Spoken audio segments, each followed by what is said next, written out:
A daughter loses her mom to cancer, inherits a tiny house, $85,000, and one dusty oak chest. Her powerful lawyer dad fights in court to take it all away from her. Part 1 starts now. Watch right to the end because a hidden drawer from 30 years ago holds secrets which could send 2 men to prison. Judge Thompson's gavel goes down hard. Motion granted. Mr. Harris is granted another 30 days to review the medical records. My stomach twists. For the 5th time in 8 months since Mom passed. Dad leans in close to his attorney, Greg Powell, Stephen Harris, senior partner in a huge tax firm and king of loopholes, utters something low. The 2 men share a quick, smug grin. Sweat trickles down my neck, though the courtroom air is ice cold. A tight band squeezes my chest again. Every breath is shorter than the last. Your Honor, Dad says, standing with faked worry on his face. Asset division also comes into question with certain treatment choices. Assets. That single word shrinks. Mom's entire life to dollars and things.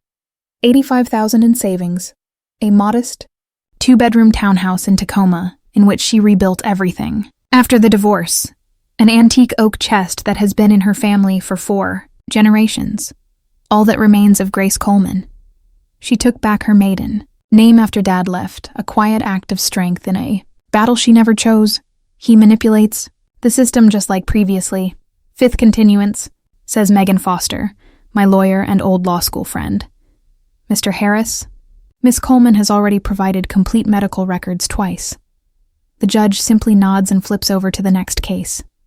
The fix was in before we even walked through the door. How does this keep happening? He divorced Mom 14 years ago and took just about everything with him. Why deny her the small piece of her last wishes? I close my eyes and I am 15 again in our old kitchen. Mom's voice cracks as she tells me that Dad is gone for good. An affair he had with Nicole Reed from the office ran for months. Younger woman, fresh start, simpler than a wife of 17 years and a teenage daughter. The image shifts. Counting pennies while Stephen rose to partner bought a lakefront cabin. She never complained. He is still your father, she would say. Her eyes would always tell the real story. Megan squeezes my hand under the table. Do not let him see he is winning, she whispers. That is exactly what he feeds on. I open my eyes and study Judge Thompson's face. His head tilts a fraction when Dad speaks. He flicks a bored glance at Megan's objection. This goes beyond normal courtroom. Favor, something rotten is at work. I can know. Longer sit silent. Stand before Megan can pull me down. Your Honor, we have provided complete medical records twice. My voice remains even, though my knees are shaking. There were no inconsistencies in her care. The room falls dead quiet. Dad's face firm set into a thin, angry line. Her mother died, Stephen says, his voice dripping with fake sympathy. It is paining the entire family, whole family. He never once stepped foot in Mom's chemo room, radiation suite, or hospice bed. Judge Thompson pulls off his glasses and pinches his nose. I understand your frustration, Miss Coleman. But these matters call for careful review. Valid points. Each ruling chips away another piece of Mom's legacy. If he wins, I lose the money, the house, her hard-won independence, the family chest she begged me to protect. We are building grounds for appeal. I nod. But we both know the ugly truth. As a public defender in Seattle, my paycheck barely covers rent and student loans. Stephen knows my bank balance. He is betting I will run dry and fold. The court is adjourned until November 12th. Judge Thompson adds, and file any new documents on November 5th. After the hearing, Megan walks me to my car in the dim courthouse garage. Our footsteps echo off concrete pillars. This is not standard procedure, Ashley, she says, scrolling her phone. Thompson's rulings fall way outside the norm of probate practice. I have spoken to 3 colleagues a week who regularly argue before him. I unlock my 10-year-old Toyota and toss my briefcase onto the passenger seat. Megan leans against the door. Never acts so loose with the rules. Your case is different. My phone buzzes in my pocket. Unknown caller. Virginia area code. I almost swiped to ignore, but hit answer at the last second. Ashley Coleman? Who is this? Laura Bennett. I served with your mother years ago. I look over at Megan and mouth who. She shrugs. I worked with Grace in the Air Force. Laura continues. Before she met your father.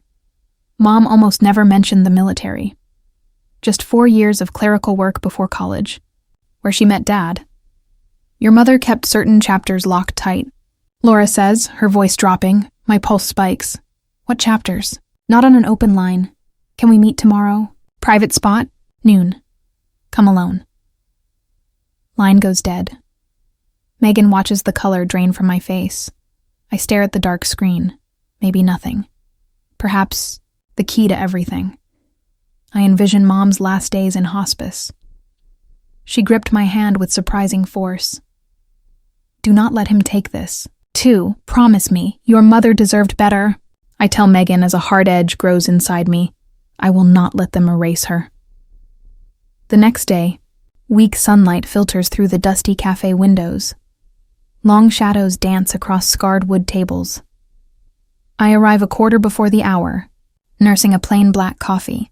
I scan every face that enters. Heart thumping. Laura Bennett steps in at exactly noon. Steel gray eyes sweep the room once and lock on me.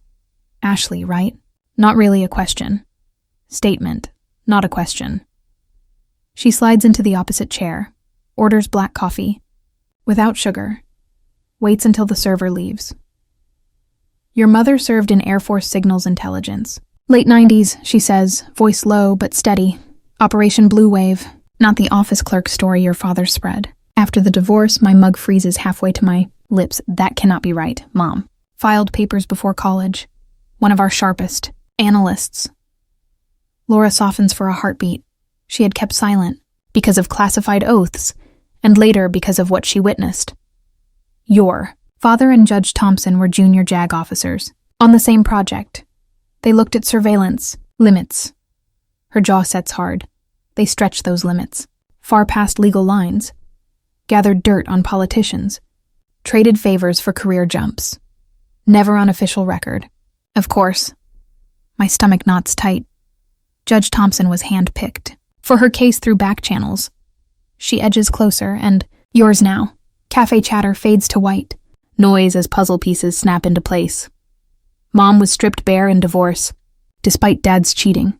This estate battle, every ruling favors him. Even when the law books say I win, others suffered. Laura adds, a single car, crash, killed a civilian whistleblower. Grace documented the threat he made hours earlier. My hands are trembling on the table. Set the mug down before coffee sloshes. No.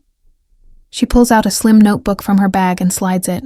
Across, do not open here. When you do, use winter lantern as the confirmation phrase. Check your mother's oak. Chest something inside will match what I just told. You. The room tilts, Mom's. Silent perseverance following the divorce was not defeat. It was armor never. Fought the unfair settlement. She knew the risk. Was Mom threatened into silence all these years? The question slips out raw. Laura's face answers before her words, not with cash, safety, your safety. Old half-forgotten warnings flood back. I brush them off as bitter divorce talk. No offense? None taken, wise instinct, Laura. Nods approval. My brain goes into evidence mode. It is a whitewash. Not. Their dollar value. Their danger. The oak chest. I murmur. Mom named it in her will. Made me swear to guard it. Laura says nothing. Her eyes gleam with interest. An hour later, I pace Megan's small law office. She hammers keys, pulling court filings. Stephen filed a new motion yesterday about the chest contents. Megan says, spinning her laptop. It is not about money. It is fear. Rigging judge assignments. Career suicide, and Thompson's judgeship ends the moment. Blue wave details surface. They are weaponizing the legal system to bury the truth. Megan closes her laptop, her face grim. That makes them capable of anything, yet, for the first time since Mom's death, her purpose is clear. I am clearing my calendar, Megan says to my surprise. This stopped being routine probate 5 delays ago. This is justice for Grace, and perhaps dozens of others. Laura's business card sits between us. She offered to translate any military documents we uncover. And you mentioned Daniel Brooks. Megan asks, retired major? Laura says that he will corroborate if we produce proof. He did all the administrative work on Blue Wave, viewed every file. Megan scribbles names, draws connecting lines. Another realization hits hard. Laura reached me within days of the first filing. Mom left instructions. Contingencies. My throat tightens. Megan leans over and squeezes my hand. Then we celebrate her foresight. Do not let him take this too. Ashley, promise me. I promise, I breathe. Too soft for Megan to hear. That night, I traced the carved roses on Mom's oak chest under a single desk lamp. Inside, in faded ink, it reads, always look beneath the roses where true beauty hides. I thought it was sweet. Poetry. I press the center rose. A faint click, a hidden drawer, glides open at the base, black and white. Photos fall onto the rug. 2 young officers stand next to racks of blinking servers, even 30 years younger. Dad's posture is unmistakable. Behind the photos, a leather journal in Mom's perfect handwriting. I flip the pages. Under the yellow glow of the lamp, Unit tracks Senator Gardner's daughter again today to force his defense vote. This breaks every protocol. Daniel. Brooks warned that he would go public. Single vehicle. Accident ruled tonight. I logged the threat timestamp. December. 18 Stephen promoted 3 weeks after Gardner folded. Pattern. Holds. My fingers shake matching dates. Each. Big sudden leap of Dad's career aligns with a shady surveillance win in Mom's notes. She recorded everything. Her careful script fills page after page with facts that could topple empires. You made sure I'd find this. I tell the photo on the nightstand. I grab my phone and dial Megan. I found it. Solid proof for everything Laura described. How solid? Megan goes into full lawyer mode. Photos. Journal. Exact dates matching Laura's account. Place my hand on the open page. Whistleblower Daniel Brooks died. Hours after threatening exposure. The silence elongates on the line. I think it is high time I paid my father a visit. She just found her mom's secret journal detailing the crimes of the government. Now, her dad is offering $200,000, cash for it to disappear forever. Part 2 explodes. Now stay until the final second, because a desperate father is about to walk right into the trap his daughter set. Public record. You are making a mistake. His voice drops to a low, dangerous whisper. No, you made the mistake. I move toward the door. Friday, Dad. The secretary looks up from her desk with wide, curious eyes. My hands shake hard from the rush of adrenaline. For the first time in this long battle, the cards fall to my advantage. That evening, Megan plays the recording, which is hidden from the phone in my pocket. You stood strong. Ashley, she says with a proud smile, sit in her small apartment with takeout boxes spread across the coffee table. Your mother wrote down every detail, Laura. Confirms. The Gardner family. Watch. The Jamie Reed crash. My phone lights up. It is a text from Daniel Brooks. The retired Major Laura linked me to yesterday. That agrees with what I saw while on duty. I will testify if you need me. Maybe one more, Megan adds. She will make an affidavit. I sink deep into the couch and feel the tide turn. Now I have proof friends and real leverage. She pours Laura some more wine. So what is next? Total win now? Or shall we go and wait for their move? The question lingers in the air. Friday is only 2 days away.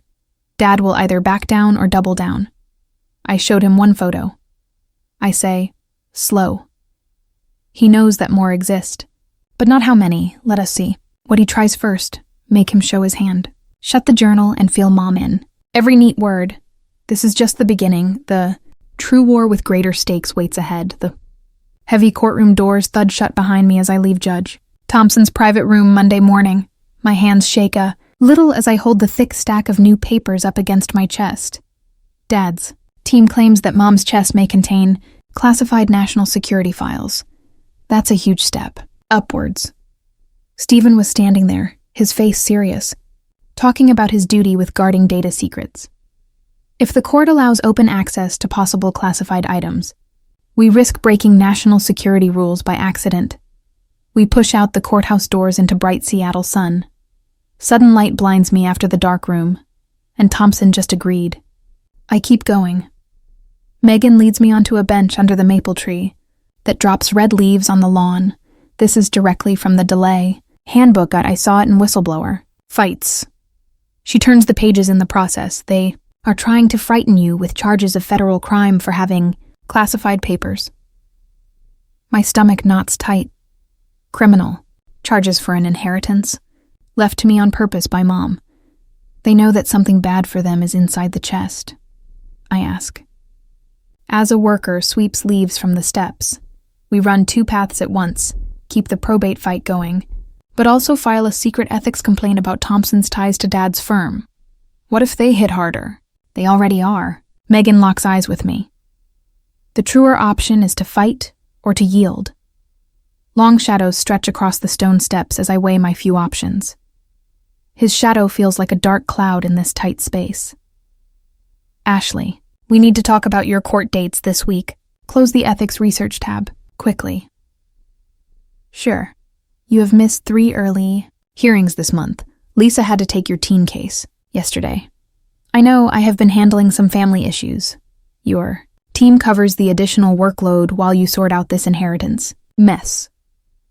Kevin's eyes land on the probate. Stack on my desk.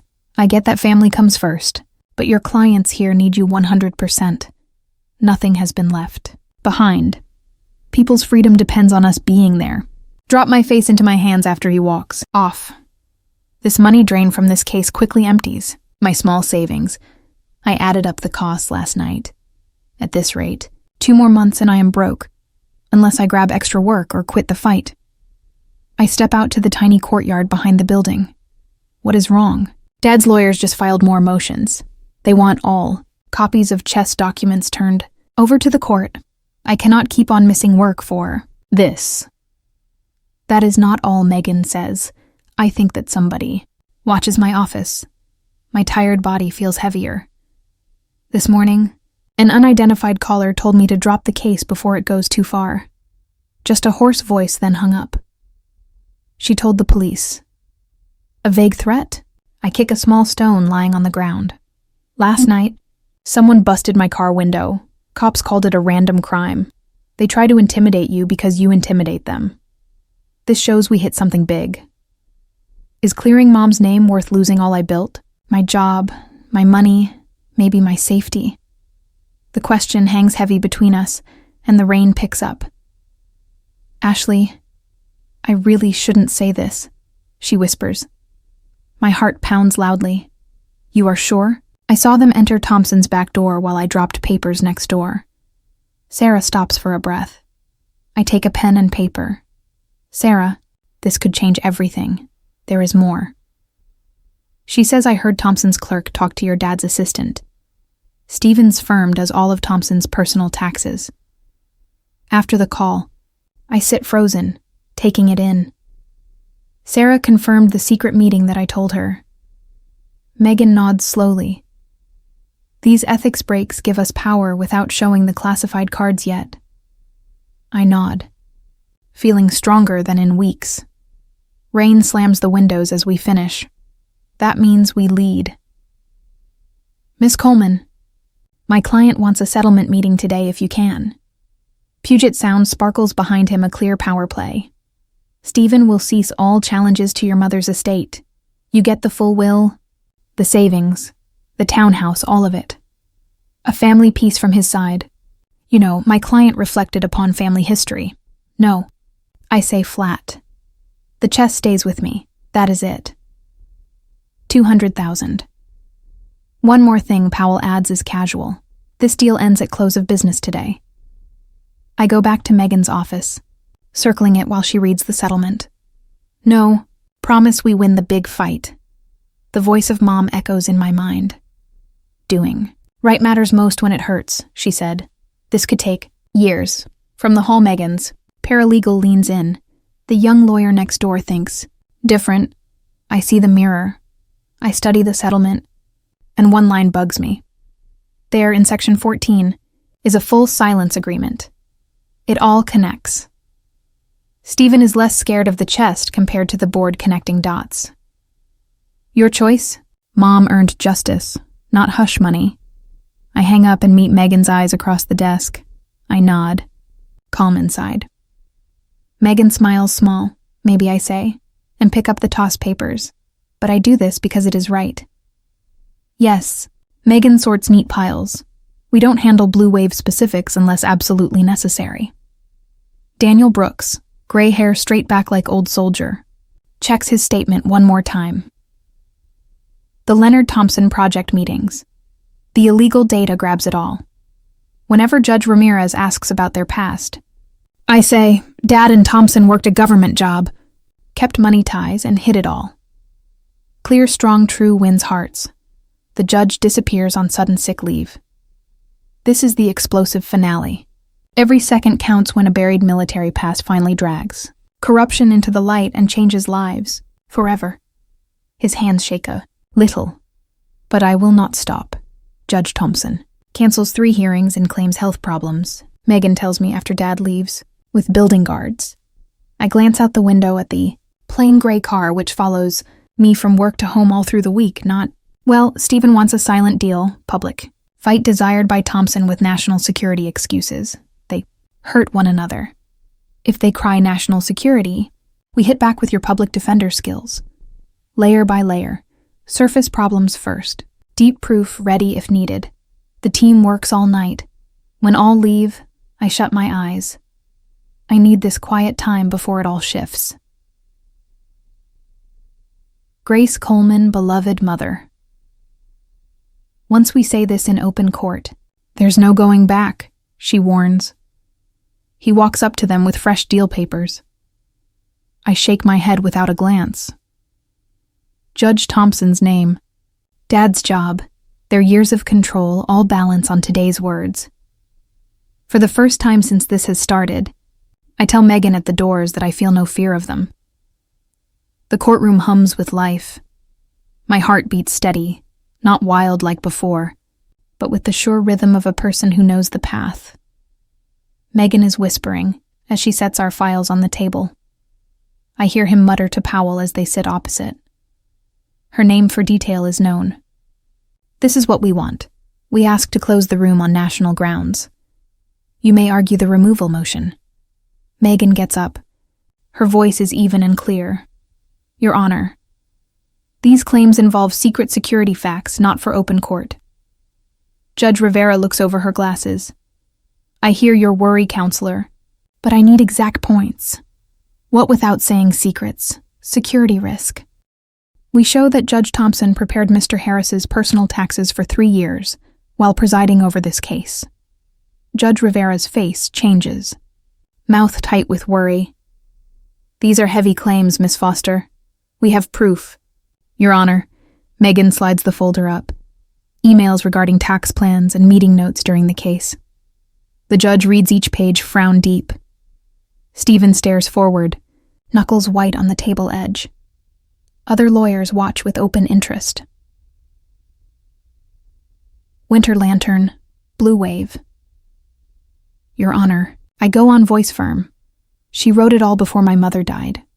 Your Honor, I am Major Daniel Brooks. Retired court staff exchange glances. This is no small will fight, but a story for law talks months ahead. Hereby recuse from the Coleman estate matters, and transfer the case to Judge Elena Rivera.